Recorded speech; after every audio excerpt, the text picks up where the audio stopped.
យាតាពូមីងទាំងអស់គ្នាថ្ងៃនេះមានវីដេអូប្លែកទៀតហើយគឺបទកថានទាននៅភូមិអូគឺភូមិតកែឃុំគិញចំស្រុកភៀរាំងខេត្តប្រៃវែងឥឡូវនេះមកមើលសកម្មភាពរបស់អូនទាំងអស់គ្នាដំបូងឡើយក៏យល់ថាបទកថានទានគឺជាពិធីមួយសំខាន់នៅក្នុងព្រះពុទ្ធសាសនាដែលពុទ្ធសាសនារៀងរាល់ឆ្នាំបន្ទាប់ពីចប់រដូវវស្សា3ខែជាពិធីឧទ្ទិសកថាសម្ភារៈដោយព្រះសង្ឃដែលបានចូលរួមបរិវារនៅក្នុងវត្តនោះអស់រយៈពេល3ខែពេញចំណែកអត្ថន័យផ្នែកព្រះធម៌វិញគឺបូជាព្រះរតនត្រ័យកថានទានជាការបង្ហាញសេចក្តីគោរពនិងសេចក្តីជឿជាក់ដល់ព្រះពុទ្ធព្រះធម៌ព្រះសង្ឃនិងជាការអនុវត្តសប្បុរសធម៌ដែលផ្ដល់ជីវរនិងសម្ភារៈដល់ព្រះសង្ឃជាការអនុវត្តចិត្តសប្បុរសនិងជាការអនុវត្តសាមគ្គីធម៌ពុទ្ធសាសនាជួបជុំគ្នាទៅបត់ដើម្បី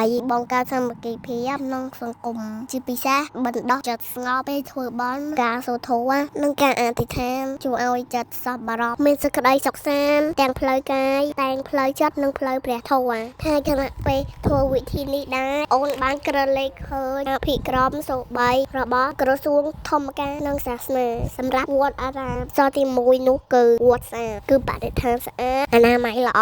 សំណង់មានរបៀបរៀបរយជារមណីយដ្ឋានសាសនាជាបញ្ញខេត្តសម្រាប់ពុទ្ធបរិស័ទគឺអារាមរៀបរាយសទី2គឺវត្តស្វាងជាកន្លែងដល់នៅចំណេះដឹងការអប់រំនិងជាកន្លែងដោះខាត់ចិត្តនិស្ស័យបណ្ដោះបញ្ញាស្មារតីឲ្យស្គាល់គុណធម៌សិលធម៌សុជីវធម៌គឺចូលមកងងឹតទៅវិញភ្លឺសទី3គឺវត្តស្ងប់ជាកន្លែងមានអធិការឬគ្មានចំនួនជាកន្លែងធ្វើសមាធិអប់រំចិត្តបន្ទប់បងនៅកិលេសធ្វើឲ្យចិត្តស្ងប់ប្រាក់ចាស់គ្រឿងពុនកិច្ចគឺគ្រឿងចំពាក់នានាបន្ទាប់ពីធ្វើវិធីរួចរាល់មួយចំនួនពុទ្ធសាសនិកជប់ជន់គ្នាដើម្បីត្រៀមដង្ហែព្រះត្រៃជុំវិញព្រះវិហារតែមុននឹងដង្ហែពួកគាត់ភាសាបាយសិនបន្ទាប់ពីបាយជុំគ្នាហើយគឺពួកគាត់ដង្ហែព្រះត្រៃមានត្រៃធំត្រៃតូចរៀងខ្លួនជុំវិញព្រះវិហារបាយជុំអមដាវដេញត្រីឆៃយ៉ាំបន្លឺឡើងអំឡុងពេលហើយ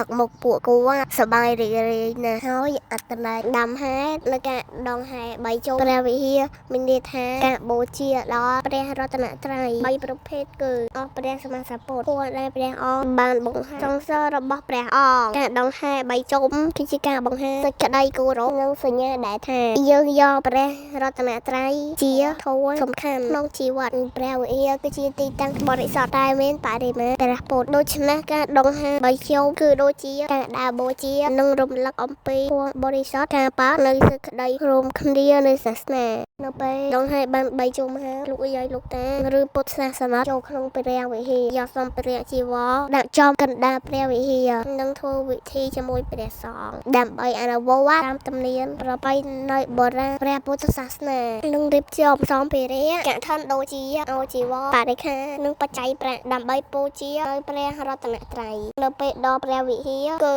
ប្រកេតកឋិននៅទីដល់ព្រះសង្ឃហើយព្រះសង្ឃធ្វើពិធីកាន់កឋិននិងអនុមោទនា